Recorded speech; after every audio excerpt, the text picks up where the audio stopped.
Hello, on the screen is a summary of what I will go over in this video. Make sure to watch to the end so you don't miss anything. Nothing's more frustrating than settling in to watch Netflix on your smart TV and hitting a wall. I'm going to walk you through the fixes that actually work right now. Step 1. Start by checking your internet connection. Make sure your Wi-Fi is stable by running a speed test on your phone or computer. Netflix needs at least 25 megabits per second for 4K streaming, so if you're getting less, that's your culprit.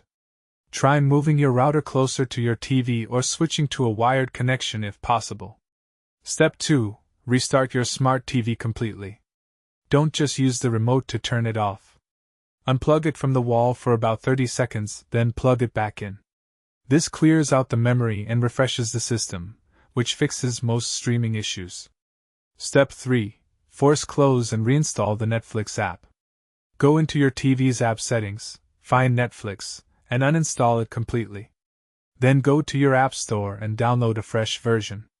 This removes any corrupted files causing problems. Step 4. Check for software updates on your smart TV. Go to Settings, find the About or System section, and look for available updates. Install them if they're there, as outdated software is a major cause of app failures. Step 5. Log out and back into your Netflix account. Clear your account data from the app settings, then sign in fresh. Sometimes your session gets corrupted, and this simple step fixes everything.